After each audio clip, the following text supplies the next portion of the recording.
Bismillahirrahmanirrahim. Alhamdulillahi rabbil alamin wa ashhadu an la ilaha illallah wahdahu la syarika lah. Syahadatan nadakhiruha zakhiratan liyaumiddin wa ashhadu anna sayyidana Muhammadan abduhu wa rasuluhu afdalul anbiya wa sayyidul mursalin.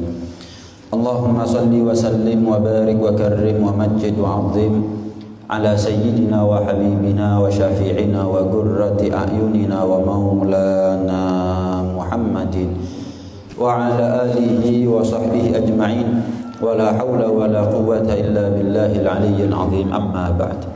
Subhanaka la ilma lana illa ma 'allamtana innaka antal alimul hakim.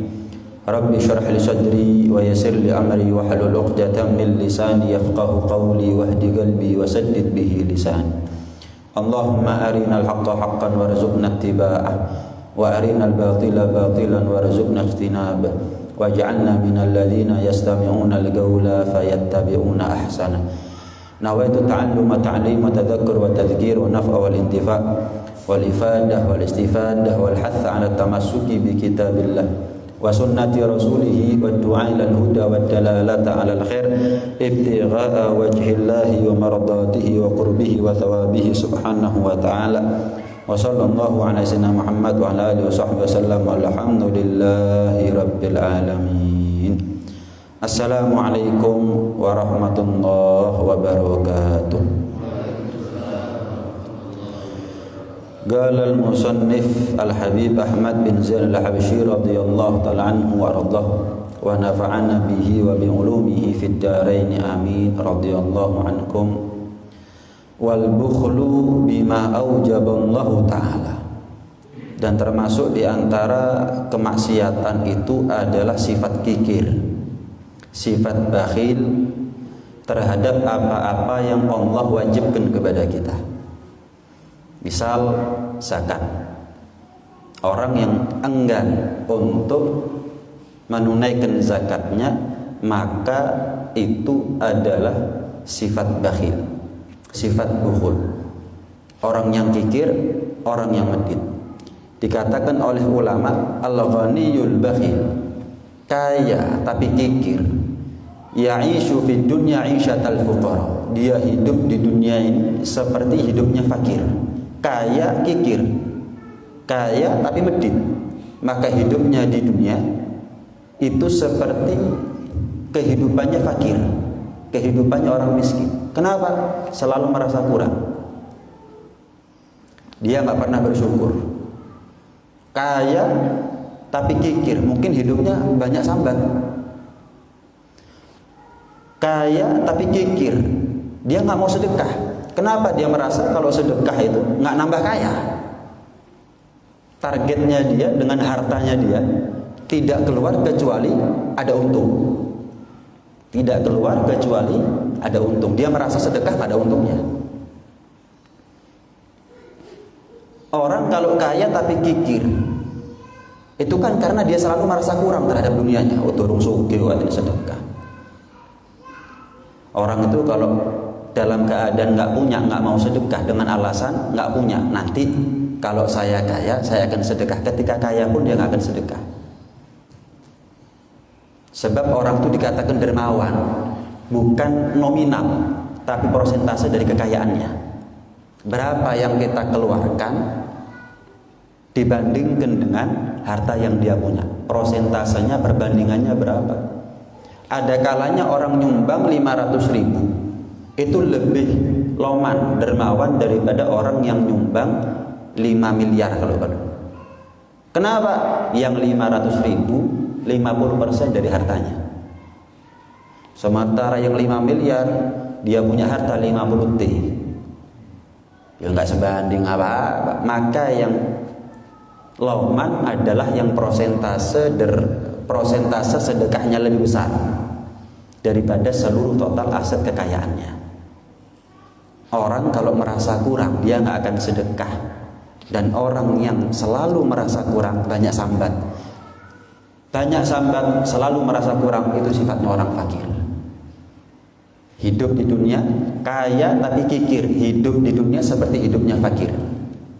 Tapi wa yuhasabu fil akhirah hisab al-aghniya.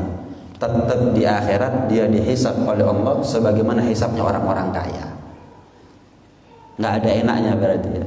Orang yang kikir itu nggak ada enaknya. Orang yang kikir itu bukan kikir sama orang lain, dia kikir terhadap dirinya sendiri. Ketika kita nggak mau nyumbang, nggak mau bantu, nggak mau sedekah, itu tidak mengurangi rezekinya orang lain. Kita ini kalau nggak mau sedekah, tidak mau menginfakkan harta kita di jalan Allah Subhanahu wa Ta'ala, itu sebetulnya bukan pangkal kaya, itu pangkal susah. Kikir itu pangkal susah, nggak ada. Semakin kikir semakin kaya. Orang sekarang kan lain lagi. Kalau nyumbang gede dibodoh-bodoh sama lapang nyumbang gede-gede. Soge gak sepiro nyumbangi gede-gede. Engkau sih. Kalau rumah sudah tingkat 7 baru nyumbang sing gede. Kalau sudah punya jet pribadi baru nyumbang sing gede. Loh. Ya, dikatakan oleh Allah Subhanahu wa taala, "Wa may yabkhal fa inna ma yabkhalu an nafsi." Siapa orang yang kikir sebetulnya dia kikir terhadap dirinya sendiri. Kikir pangkal susah, dermawan pangkal kaya.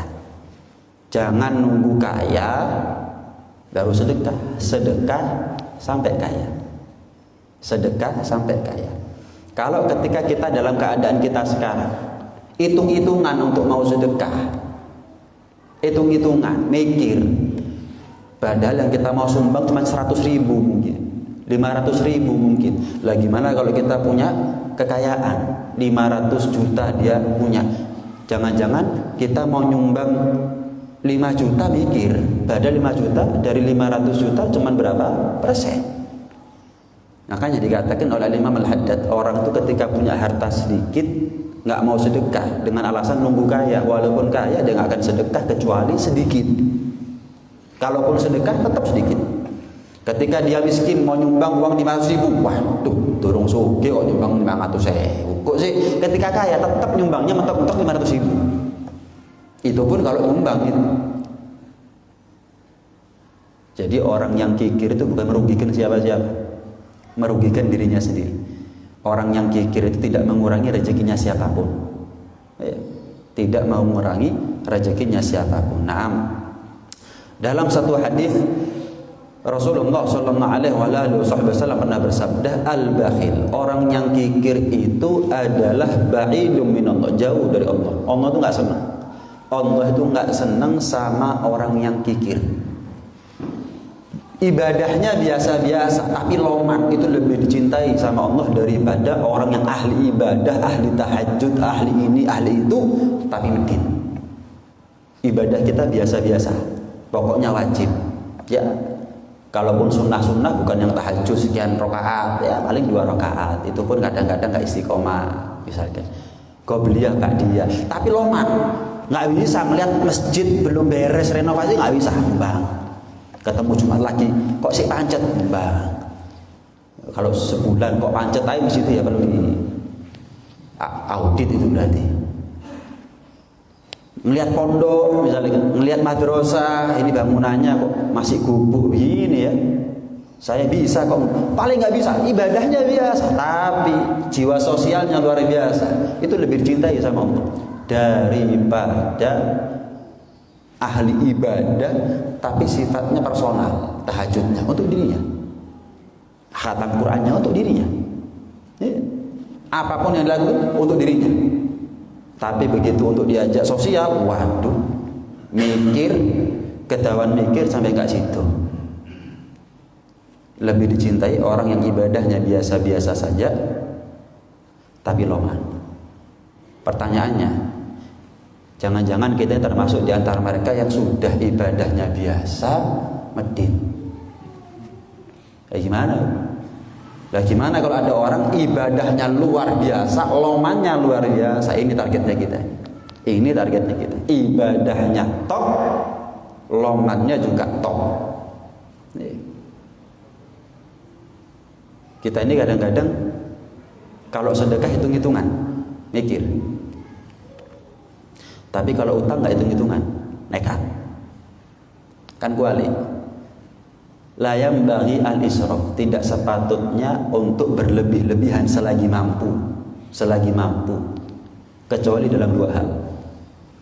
Apa itu? Yang pertama sedekah, yang kedua melayani tamu. Selagi mampu, bukan sampai utang-utang. Sedekah tapi utang-utang. Melayani tamu, menjamu tamu tapi utang-utang. Tapi selagi mampu. Orang satu tapi habis 5 juta nggak apa-apa. Kenapa? Mampu kok. Loh, kalau nggak habis, masih banyak fakir miskin. Nggak habis, masih fakir miskin. Nggak ada masalah. Sedekah juga begitu. Kita kalau utang, nekat. Bois, yang penting duwe omah dhisik, padahal belum sepenuhnya miliknya. Yang penting punya mobil dulu, padahal belum sepenuhnya miliknya. Tapi untuk sedekah, mikir, keliru. Dibalik mulai sekarang. Untuk sedekah jangan mikir. Selagi mampu kasih, tetap ada perhitungannya. Jangan sampai banyak sedekah sampai akhirnya anak istri nggak makan. Pernah diceritakan Abdullah ibn Mubarak. Ya, Al-Imam Abdullah ibn Mubarak itu kalau sedekah jujur-jujuran, sampai anak istrinya itu khawatir. Jadi harta sekarang habis, besok apa katanya besok? Nggak pernah nyimpen harta untuk seminggu, 2 minggu, sebulan, 2 bulan, nggak pernah. Punya harta sekarang habiskan, cukup untuk nafkah anak istri, cukup, sisanya sedekah, selesai. Sampai anak istrinya itu bingung, ya apa kalau begini terus-terusan? Nanti kita keluarga ini kalau ditinggal mati dapat warisan apa kalau begini terus? Nggak pernah nabung. Waduh, matul akhirnya kepada Al-Imam As-Sari As-Saghoti. Al-Imam As-Sari As-Saghoti termasuk gurunya Abdullah bin Mubarak. Matul kepada kiainya, kiai pripun niki santri jenengan. Siapa? Abdullah bin Mubarak. Loh, kenapa? Hartanya nggak pernah disimpan untuk besok. Cukup nafkah anak istri, wes sisanya habis untuk sedekah. Hitung-hitungan, ya banyak sedekah daripada nafkah anak istri. Nggak pernah nabung. Saya khawatir kalau dia mati nggak ada warisan untuk kami keluarganya, anak istrinya nggak ada makanan. Ya sudah, besok antar saya ke rumahnya Abdullah bin Mubarak, rumahnya kamu. Siap. Akhirnya dijemput sama anaknya Abdullah bin Mubarak sampai ketemu Al-Imam Abdullah bin Mubarak. Santriku, muridku, saya mau tanya. Kemarin istrimu, anakmu datang ke rumah. Kamu ini kalau sedekah jujur-jujuran ya. Cukup anak nafkah anak istri, wes sisanya adalah untuk sedekah. Nggak pernah nyimpen untuk besok. Lah kamu besok makan apa? Lah kan urusannya Allah itu. Saya makan apa besok, anak istri saya makan apa, urusannya Allah. Saya nggak berani ngelancangi urusannya Allah. Lah terus kalau kamu mati, warisannya anak istri kamu, apalagi? Mau rezeki anak istri besok, mau rezeki anak istri lusa, mau rezeki anak istri saya ketika saya hidup, mau rezeki anak istri saya setelah saya mati, ya tetap itu urusannya Allah Subhanahu wa Ta'ala. Tugasnya saya adalah nyari keselamatan untuk saya dengan harta yang saya punya. Anak istri saya punya hartanya sendiri-sendiri, punya rezekinya masing-masing. Saya punya rezekinya masing-masing. Kewajiban saya sebagai kepala rumah tangga ngasih nafkah anak istri, selesai. Sisanya ya sudah saya tabung untuk akhirat. Belum tentu saya tabung untuk beli ini, beli itu, fasilitas ketika saya mati warisan untuk anak istri dipakai manfaat, dipakai untuk ibadah sama anak istri. Belum tentu. Ya mending habis untuk sedekah. Kenapa? Jelas manfaat buat saya di akhirat. Terus Abdullah bin Mubarak mengatakan, boleh saya tanya Kiai, guru, boleh saya tanya? Boleh. Saya mau tanya, kalau ada orang pindah dari Malang misalkan ke Surabaya, itu barangnya dibawa semuanya apa enggak? Apa tinggal barangnya, tinggal rumah beli, mobil beli, sofa beli, lemari beli, apa dibawa semuanya? Orang kalau pindah dari Malang dibawa semuanya, ya sudah. Saya kan sementara di dunia, bakal pindah cepat atau lambat, pindah ke akhirat. Ya saya bawa semuanya, saya kirim duluan, cuman orangnya nyusul. Lah buat apa? Saya sisakan. Lah masuk ada orang pindah dari Malang ke Surabaya, ada yang ditinggal tapi barangnya di Malang nggak dibawa. Ada itu sama, kita ini bakal pindah ke akhirat. Pertanyaannya, sudah kita transfer duluan nggak ini hartanya kita? Karena itu seburuk-buruknya orang itu adalah yang meninggalkan kebaikan warisan untuk anak istrinya. Wah, anak istrinya 7 turunan ada tuh warisannya, cukup. Tapi dia tidak membawa bekal akhirat. Ini seburuk-buruknya manusia. Mikir nongkrong lalu bawa ide. Walaupun memikirkan anak istri itu penting, tapi kalau sampai dia lupa untuk memikirkan dia sendiri, bekal akhiratnya ya keliru. Keliru. Ya. Pernah juga diceritakan Abdullah bin Mas'ud sakit keras, disambangi sama Utsman bin Affan radhiyallahu taala anhu wa radhiyallahu. Abdullah sakit, iya Utsman. Apa yang kamu keluhkan? Dosa. Beda kalau kita disambangi orang ya. Apa yang kamu keluhkan? Oh, mulai ujung rambut sampai ujung kaki semuanya. Apa yang kamu keluhkan Abdullah? Dosa. Apa yang kamu harapkan? Ampunan. Ngobrol tak lama kasih duit sama Utsman bin Affan. Sayyidina Utsman bin Affan kan orang kaya, dikasih duit. Aku nggak ada hajat. Lu buat anak istrimu enggak? Cukup bagi mereka adalah surat Waqiah. Man qara'al Waqiah lam yusibhu faqah. Tidak akan barang siapa yang baca Waqiah, kata Nabi sallallahu alaihi wasallam, dalam sehari entah sore atau malam, tidak akan terkena musibah kefakiran. Cukup bagiku adalah warisan anak istriku adalah Waqiah. Belum tentu saya tinggalkan warisan yang saya tinggalkan ngotot-ngotot, ngoyo-ngoyo, saya bingung untuk meninggalkan anak istri warisan, nggak taunya warisannya malah bikin geger, geledek. Nggak taunya warisannya disalah manfaatkan, disalah gunakan untuk maksiat. Lah buat apa saya ngoyo-ngoyo hidup untuk meninggalkan anak istri warisan, ternyata warisannya disalah gunakan. Rumah yang saya tinggal nggak pernah dibuat sholat berjamaah, nggak pernah dipakai baca Quran. Rumah yang saya tinggalkan nggak ada didikan Islam. Rumah yang saya tinggalkan nggak pernah masuk tamu, nggak pernah dibikin acara untuk santunan anak yatim, nggak pernah. Mobil yang saya gunakan dibuat untuk lupa kepada Allah Subhanahu Wa Taala. Buat apa? Kita kan bingung ya, menyediakan fasilitas setelah kita meninggal untuk anak istri. Contoh paling remeh. Yakin tak ketika kita meninggalkan warisan kepada anak istri berupa TV ya, TV itu nggak disalahgunakan oleh anak istri kita, yakin. Dan terus kita dapat apa di alam kubur dengan TV yang kita tinggalkan kepada anak istri? Itu aja sudah. Sampai lari, coba tahu gitu, pasti nyesel yang meninggal. Tahu gitu nggak usah TV, tak dol ini duit kita sedekah no. Kenapa? Saya bingung-bingung untuk anak istri, ngeledek kapan saya mati, mereka nggak bingung nasibnya saya di akhirat. Ketika dia nonton dengan kemaksiatan yang ada di TV, dia nggak mikir, loh ini kan TV warisannya abah, warisannya suami, kan kasihan sudah capek-capek belikan TV, saya pakai maksiat lah, suami saya di alam kuburnya kan kecipratan dosa, ayah saya kan juga begitu kecipratan dosa. Lah kita ini bakal meninggal, yakin kita tinggalkan warisan kemudian itu manfaat untuk mereka. Lihat, seburuk-buruknya orang adalah dia yang lupa untuk bekal akhiratnya. Kenapa? Sibuk untuk menyediakan fasilitas untuk keluarganya. Jadi nomor 1 adalah bekal dirinya. Baru kalau ada sesuatu yang bermanfaat, ya sisakan untuk anak istri, nggak ada masalah. Nggak ada masalah. Orang dulu cara berpikirnya begitu. Kalau orang sekarang di Bali bingung ambil warisan. Kayak menjadi aib kalau anak ya ditinggal mati orang tua yang nggak tinggal warisan, kayak jadi aib. Istri ditinggal mati sama suaminya nggak tinggal warisan, kayak jadi aib. Kayak jadi aib. Lebih aib yang mana? Ketika suami meninggalkan istri warisan tapi warisannya disalahgunakan oleh istri. Lebih aib yang mana? Ketika orang tua meninggalkan warisan untuk anaknya, justru warisan itu disalahgunakan oleh anaknya. Lebih aib yang mana? Lebih memalukan yang mana sebetulnya? Nah, karena itu orang kalau lohman, maka dia pikirannya selalu tertuju kepada akhirat. Orang yang kikir itu jauh dari Allah, ba'idum minallah wa ba'idum minan nas. Dan orang yang kikir itu jauh dari manusia. Siapa yang senang kumpul sama orang yang medit? Siapa orang yang senang kumpul sama orang yang medit? Males, nggak betah. Kita mendayo bertamu ke rumahnya satu sahibul bait yang medit. Waduh, setiap ke situ banyu putih tok, kecil-kecil lagi. Yang sedotannya separuh itu. Wis, nggak pernah teh ta, kopi ta.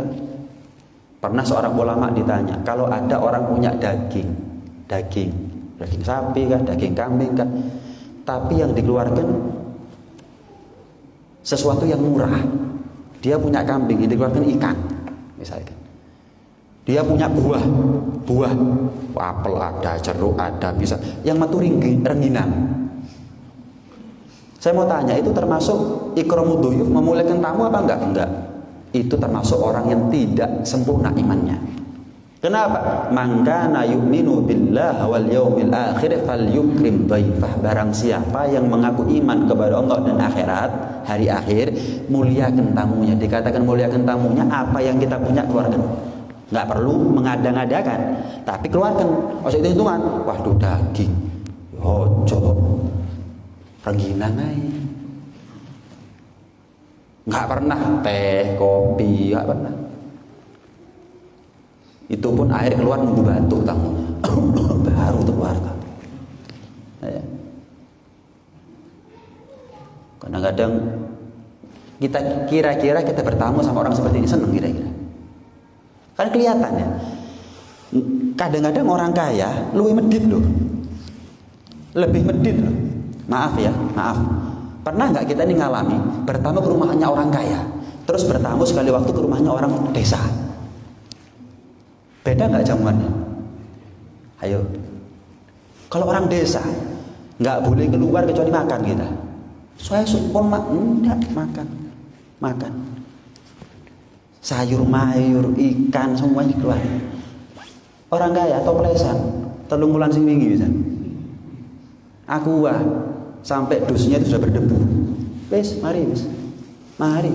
Orang desa nggak punya tani, burung, tapi semuanya keluar. Subhanallah.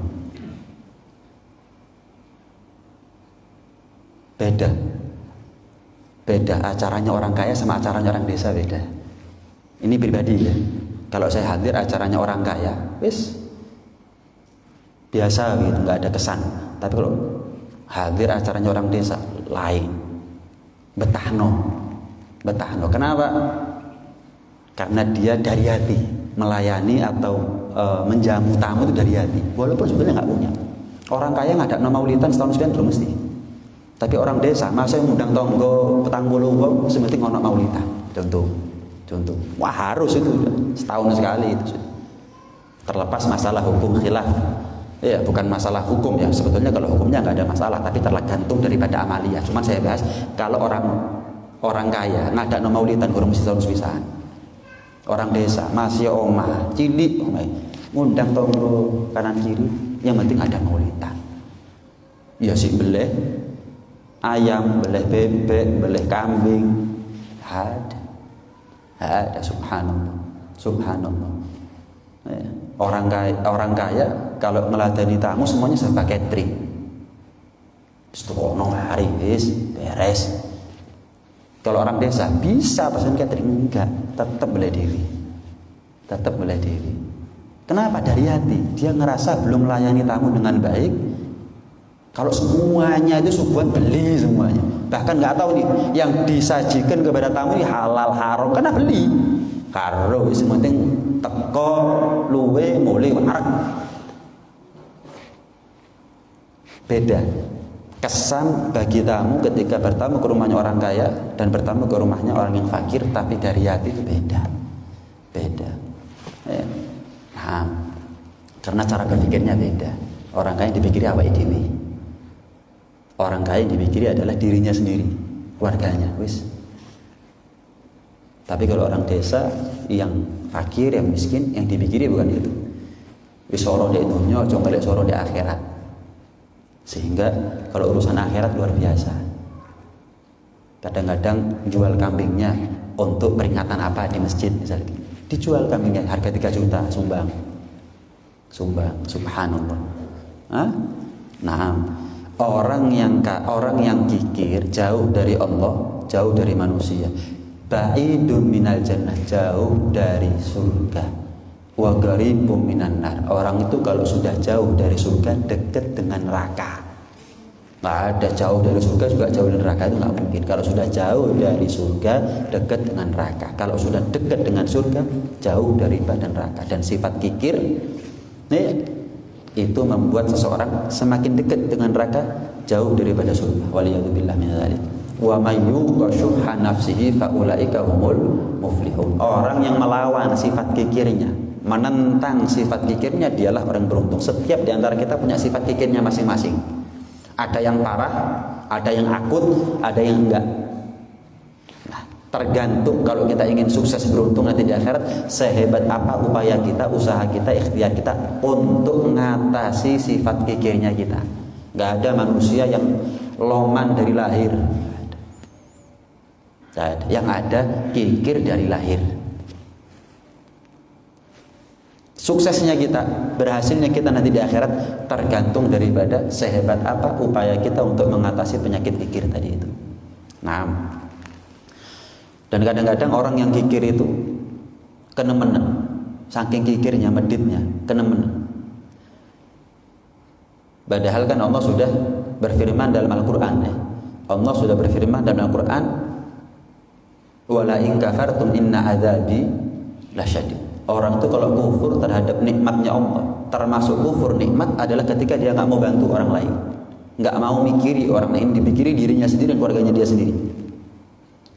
Barang siapa yang kufur terhadap nikmatku, maka baginya azab yang perih. Dalam ayat yang lain Allah berfirman, ma yaf'alullah bi'adzabikum in syakartum wa amantum. Allah tidak akan mengazab kalian jika kalian bersyukur dan beriman kepada Allah Subhanahu wa taala. Kalau kita ini ngaku iman, yang kita sedekahkan itu untuk celengannya kita akhirat, selesai. Tapi kalau kita merasa yang apa yang kita sedekahkan itu enggak ada manfaatnya di akhirat, ya tandanya dia enggak beriman. Cuman pengakuan. Pernah diceritakan ada seorang suami sama istri makan siang.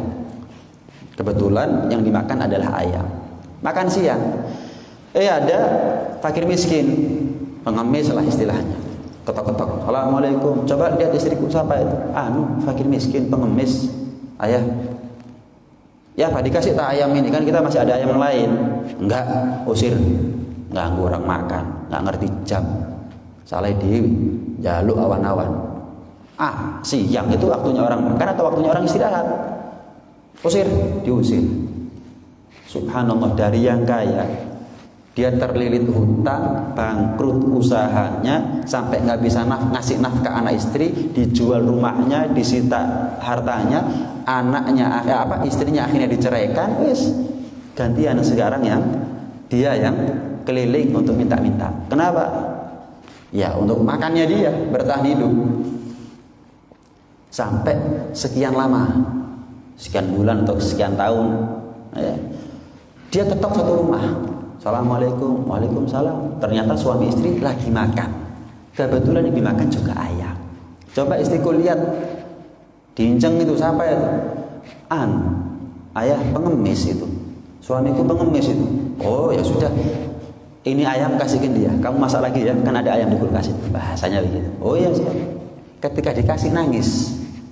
Si istri nangis gugup-gugup, nangis menjadi-jadi. Sampai suaminya bingung, kenapa istriku?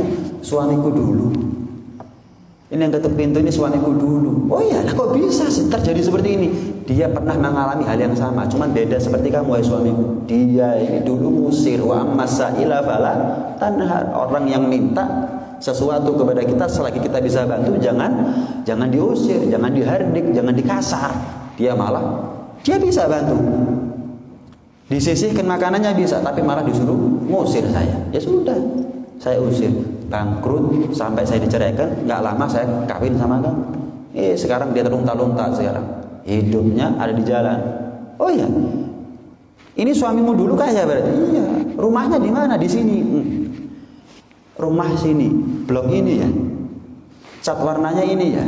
Nomor rumahnya ini. Loh, kok tahu suamiku? Kata istrinya kepada suaminya yang kedua ini. Kok tahu? Dulu yang ngemis itu aku.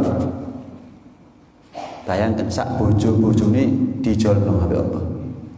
Bukan cuma kehidupannya saja ditukar sama Allah. Wala in kafartum inna adzabi lasyadid. Sak bojo-bojo ini dikekno ambek Gusti Pangeran. Ayo coba, subhanallah.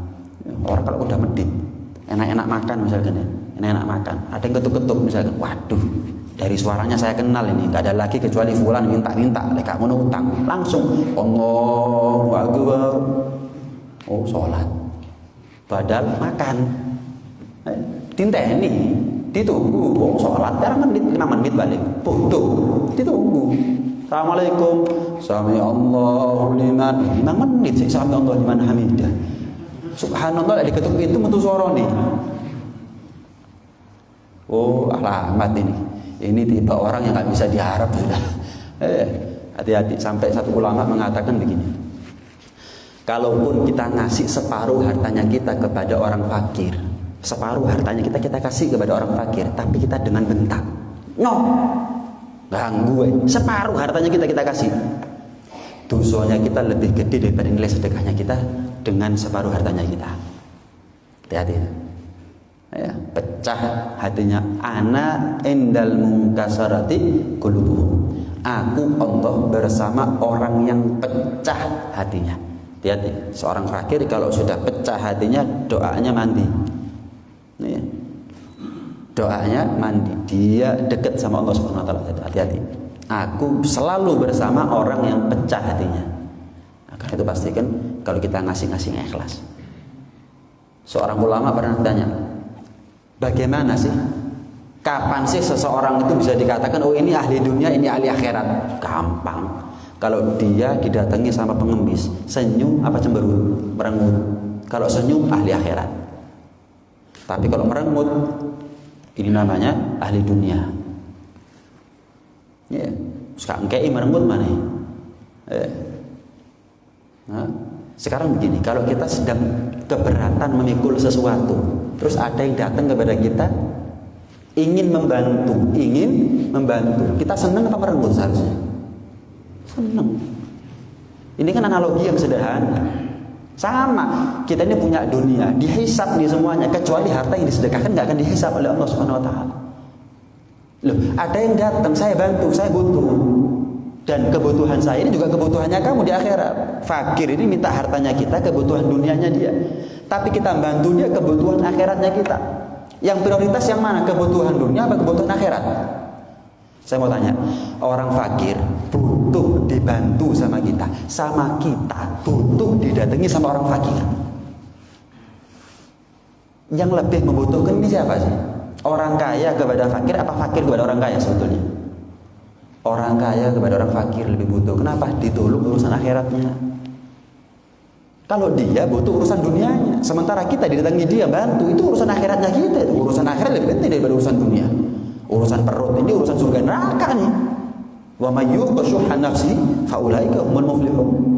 Siapa orang yang melawan nafsu kikirnya, dia orang yang beruntung bukan neraka, surga tempatnya. Lah kalau kita ini didatangi sama fakir merasa terganggu, ya berarti kita ini ahli dunia.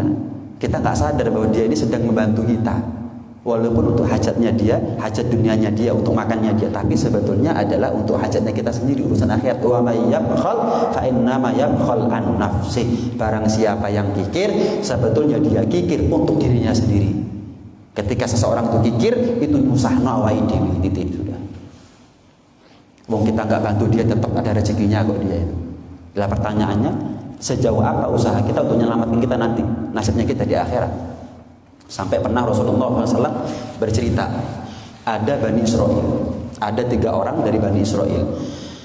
Ada satu di antara mereka belang, orang kedua botak, yang ketiga buta. Allah utus satu malaikat untuk ngetes 3 orang ini. Ketika malaikat ini datang kepada yang belang, maka malaikat ini nyamar seperti fakir. Saya seorang musafir, habis bekalnya saya, tidak ada yang bisa menolong saya untuk pulang kecuali Allah dan kamu. Bantulah saya. Oh, ceritanya begini. Jadi ketika datang kepada yang belang ini tadi, ya, ketika malaikat diperintah oleh Allah SWT datang kepada yang belang, malaikat tanya, tapi menyerupai manusia, Dilihat, oh ada sakit ya, iya. Apa yang kamu harap? Mungkin saya bisa berdoa kepada Allah agar Allah sembuhkan kamu. Yang nggak ada lagi kecuali kulit yang putih, kulit yang bersih, kulit yang mulus, nggak belang seperti ini, sehingga orang-orang bisa mendekat kepada saya, nggak menjauh dari saya. Oh ya wis, saya doakan ya, saya doakan Bani Israil ini. Doa ini malaikat yang menjelma menjadi manusia, langsung kulitnya berubah. Hadis Nabi ini ya, disebutkan oleh Imam Nawawi dalam kitab Riyadhus Shalihin. Langsung spontan berubah. Wis. Apalagi yang kamu minta? Kira-kira kalau kamu mau ternak apa? Oh saya seneng sama onta. Saya kalau ternak onta tuh seneng. Kepingin onta? Iya. Ya wis, tak kasih onta hamil. Mudah-mudahan kamu dikasih berkah. Subhanallah, onta itu beranak pinak sampai 1 lembah. Kandangnya itu 1 lembah. Soge luar biasa. Akhirnya malaikat yang menjelma menjadi manusia diperintah oleh Allah datang kepada orang yang kedua, orang yang botak. Sakit ya? Seperti iya. Apa yang kamu inginkan biar kamu sembuh? Ya nggak ada lagi kecuali tumbuh rambut, biar orang-orang nggak ngejek saya, nggak bully saya. Oh ya, saya doakan ya. Langsung tumbuh rambutnya, langsung tumbuh. Cerita Bani Israil. Sekarang kalau kamu mau ternak, apa yang kamu mau ternak? Oh saya ini seneng ternak sapi. Oh ya wis, dikasih sapi yang hamil. Mudah-mudahan dikasih berkah ya. Doanya malaikat, beranak pinak. Ya. Kayak set gitu jadi kalau lahir itu, bukan satu enggak, langsung lembah itu jadi kandangnya dia. Datang malaikat yang menjelma menjadi manusia ini kepada orang yang buta. Sakit matanya, iya. Berapa tahun? Sekian. Mau nggak saya doakan biar sembuh bisa melihat? Ya mau. Siapa yang nggak mau saya doakan ya? Ya langsung sembuh. Yes. Kira-kira kalau kamu mau ternak apa? Apa ya, kambing mungkin ya, nggak apa-apa saya. Oh ya wis, saya kasih kambing yang hamil ya, mudah-mudahan kasih berkah. Langsung jadi 1 lembah kambingnya. Selang berapa lama malaikat ini menjelma menjadi manusia yang belang, datang kepada orang yang dulunya belang, yang sekarang sembuh kaya. Dulu belang fakir miskin, malaikat menjelma menjadi seperti dia dulunya. Saya ini fakir miskin, sudah begitu dijauhi sama orang karena penyakitnya saya, tolong bantu saya. Ngamuk? Enggak. Enak. Kapan aku sugih teko ya. Kapan aku melarat sing sugih dhisik gak tahu nulungi aku. Oh, kamu gak mau bantu saya? Enggak mau. Kayaknya saya pernah kenal kamu. Kalau nggak salah kamu dulu keadaannya sama seperti saya. Ya sudah fakir, belum ngawur. Ganteng bin ganteng aku. Saya kaya bin kaya. Ganteng turunan saya. Kaya turunan ini. Oh ya, kalau kamu bohong mudah-mudahan kamu seperti saya. Belang fakir. Temenan, belang fakir. Malaikat datang kepada yang botak. Tapi sekarang sudah tumbuh rambutnya, ganteng, kaya, ternak sapi. Malaikat datang dengan posisi seperti dia dulunya botak, fakir miskin. Tolong saya ini musafir, nggak bisa pulang kecuali kalau nggak Allah yang nolong dan kamu bantu saya untuk saya pulang. Oh, enak ay. Apalagi orang zaman sekarang datangnya orang seperti ini. Di sini suudon tok wis. Ya, suudon wis gak bantu, suudon. Seharusnya kan bantu. Masalah dia itu jujur atau bohong, ya urusannya dia sama Allah, selesai. Terus gak bantu. Lu kenapa gak dibantu? Waduh, Bib, paling omai sukun, Bib. Ngomongnya itu kok Mojokerto kayak sok boleh praktis. Saya sering Bib ketemu dia ini dan itu. Lah kalau memang betul ya gak usah dibantu. Tetapi kalau kita gak tahu memvonis dia yang macam-macam, ya suudon itu namanya. Suudon, terus gak nolong, suudon double itu Zoni. Tolong bantu saya ini musafir ini. Gak ada. Orang model kayak kamu banyak, ngaku-ngaku musafirin banyak. Tuh, kamu gak mau nolong saya? Enggak. Perasaan dulu kamu botak seperti saya ya. Dijauhi oleh orang sama seperti saya. Fakir miskin sama seperti saya. Ngawur. Ini asli ini. Bukan wig ini. Saya ganteng dari ayah saya, kakek saya. Saya ini kaya dari ayah, kakek saya. Ngawur. Oh, kalau kamu bohong mudah-mudahan kamu seperti saya. Doanya malaikat langsung bangkrut. Datang kepada orang yang ketiga buta, menjelma menjadi orang buta ini malaikat. Fakir miskin datang. Saya ini musafir ini dan itu. Tenang. Saya ini dulu keadaannya sama seperti kamu. Tapi alhamdulillah Allah ya, angkat musibah ini. Terus malah bukan hanya saya bisa melihat, bahkan saya menjadi orang kaya. Sekarang saya peternak kambing. Kamu sekarang musafir, melihat kamu buta seperti ini, nggak bisa pulang ini dan itu, saya malah terenyuh. Saya ingat-ingat masa lalu saya.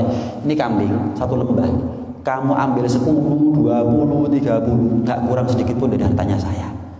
Wes ambil yang gemuk ambil sudah, saya nggak keberatan. Langsung ngaku malaikat, saya ini malaikat diutus sama Allah dari beberapa tahun yang lalu, dan kamu bukan orang yang pertama, bukan satu-satunya. Saya pernah datang kepada yang belang, saya pernah datang kepada yang botak, tapi mereka gagal dari ujiannya Allah. Kamu yang berhasil, kamu yang sukses. Wes, jadi harta ini sebetulnya apa? Ujian. Jadi kalau kita ini minta kaya, sering kan kita minta kaya, sesiap apa kita mau sedekah? Menjaluk sugih akan sedekah, terus jaluk diijabah doanya. Kita ini dengan keadaan kita seperti ini, sedekah gak sewiro, padahal kita bisa bantu lebih. Lah kira-kira kalau kita ini jadi orang kaya, kita ini bisa sedekah berapa dari persentase harta yang kita punya? Dulu ada namanya Al-Habib Abdullah, Al-Habib Abdullah bin Abu Bakar Al-Idrus, fakir miskin. Kedatangan tamu, itu tamu 3 hari 3 malam, dijamu dengan makanan yang nikmat-nikmat semuanya, makanan mahal. Maaf, Al-Habib Abdullah ini kaya, dikasih makanan, jamuan makanan yang enak-enak toh. Sampai si tamu ini takjub, wah Anda ini hebat ya,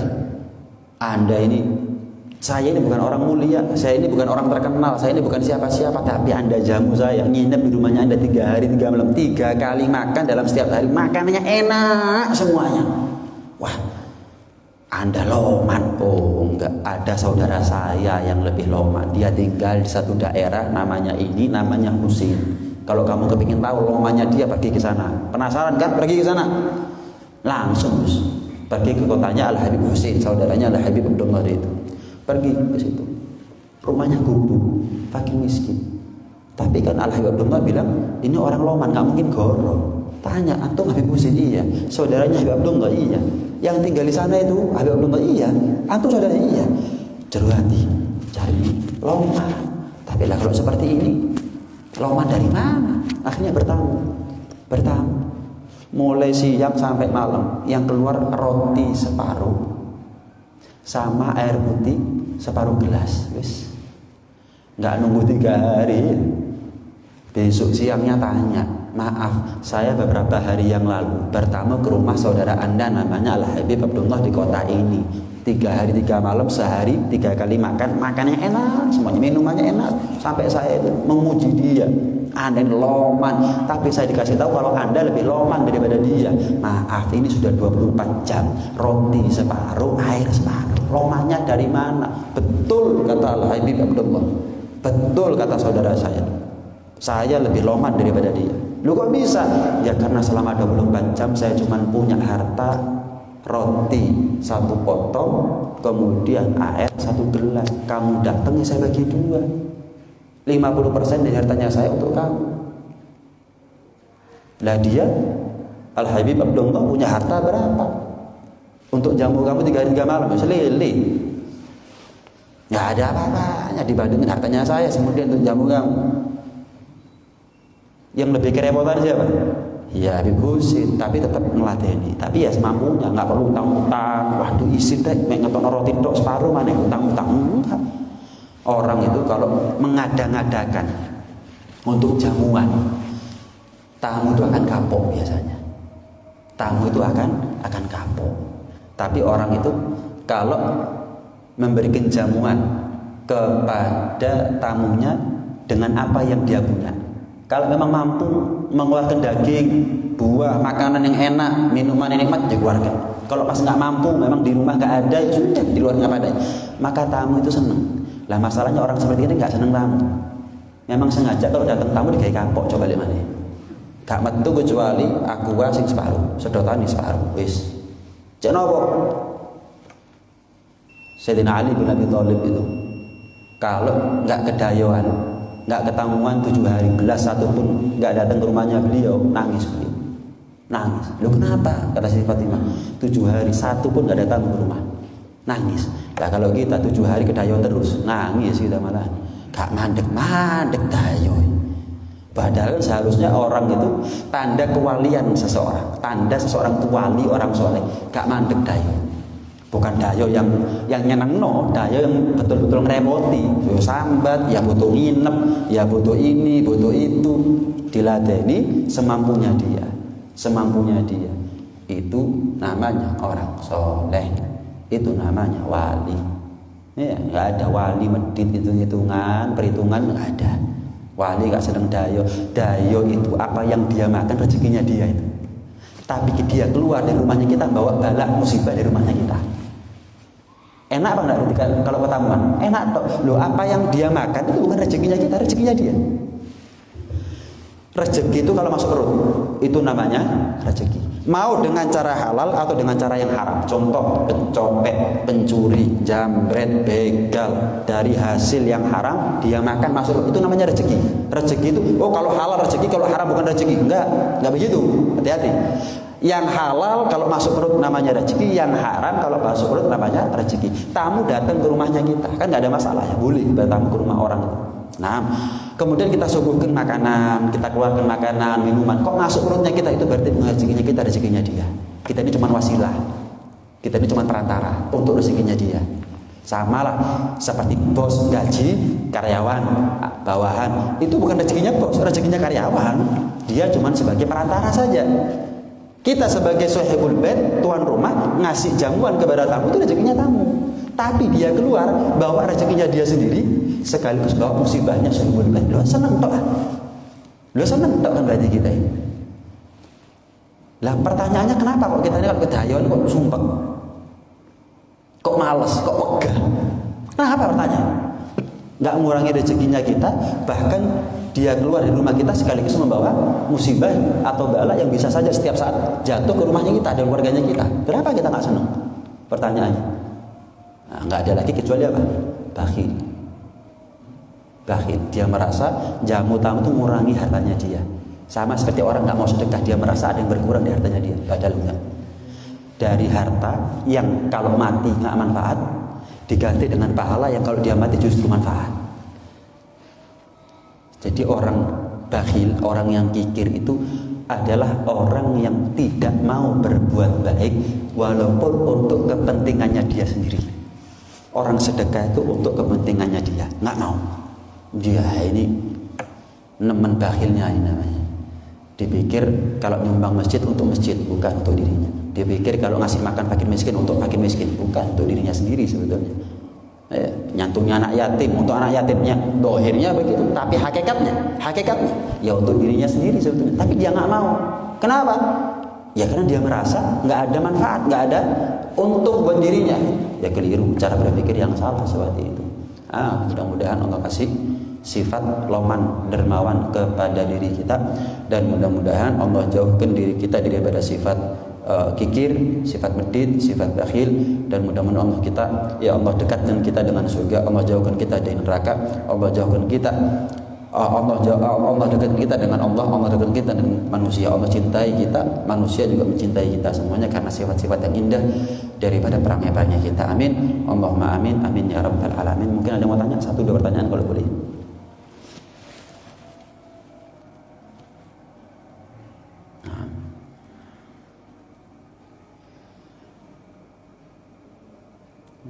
Nabi Isa alaihissalam pernah mengatakan begini, barang siapa man radda sa'ilan khaiban, barang siapa yang pernah menolak pengemis dalam keadaan pecah hatinya, dalam keadaan kecewa, mangkel, ya, bisa kita bantu, tapi kita nggak mau bantu, malah kadang-kadang suudon, paling dijadikan profesi misalnya, padahal dia mampu kerja, tapi walhasil dia nggak mau bantu padahal dia mampu.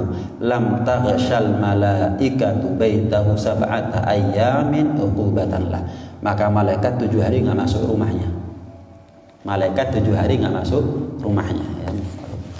Rumah kalau nggak dimasuki malaikat menjadi rumah yang peteng, susah satu keluarga untuk diajak taat, walaupun cuma sekedar sholat berjamaah, ngaji 1 ayat susah. Susah sudah. Yang ada rumah itu peteng, yang masuk bukan malaikat, yang masuk setan, isinya bukan ibadah, isinya maksiat. Bukan sakinah, mawaddah, warahmah, tapi yang ada adalah sebaliknya. Bukan anak yang soleh-solehah, tapi 7 hari itu anak jadi mokong semuanya. Istri nggak patuh sama suami, suami maksiat, kemudian anak nggak nurut sama orang tuanya nggak perhatian sama anaknya, dan seterusnya dan seterusnya. Itu adalah sanksi hukuman dari Allah untuk dirinya di dunia sebelum di akhirat. Sebelum ada di akhirat itu bersihin hati kita. Ketika ada yang minta, jangan mikir macam-macam, kasih selagi kita bantu, selesai. Wis, jangan mikir macam-macam. Tapi ini setiap hari Kemis datang ke rumah, Habib. Loh, barangkali memang dia butuh setiap hari Kemis. Mau setiap hari datang ke rumahnya kita. Ya sudah, mungkin dia butuhnya setiap hari. Cuman karena dia nggak enak untuk setiap hari keliling, ya sudah Kemis dong. Makanya disebut pengemis. Karena kelilingnya hari Kemis. Memang katanya begitu. Wallahu a'lam itu benar apa enggak. Lah kita ini datangnya setiap hari Kemis, bila mau tak didatangi setiap hari. Barangkali dia butuhnya memang setiap hari. Cuma tahu kalau dia tahu kalau kita ini kerepotan, seminggu sebisan. Jangan mikir macam-macam, bantu selesai. Wis. Kalau pas nggak bantu jangan mikir macam-macam untuk pembelaan dirinya. Wah, paling ini begini, paling kok mau dijadikan dasar untuk berbuat. Saya nggak mau bantu, kenapa paling begini? Lah paling kok dijadikan pijakan untuk berbuat, menentukan tindakan keputusannya. Keliru seharusnya. Tapi kalau kita tahu pasti, oh ini profesi, punya rumah di kampungnya makro.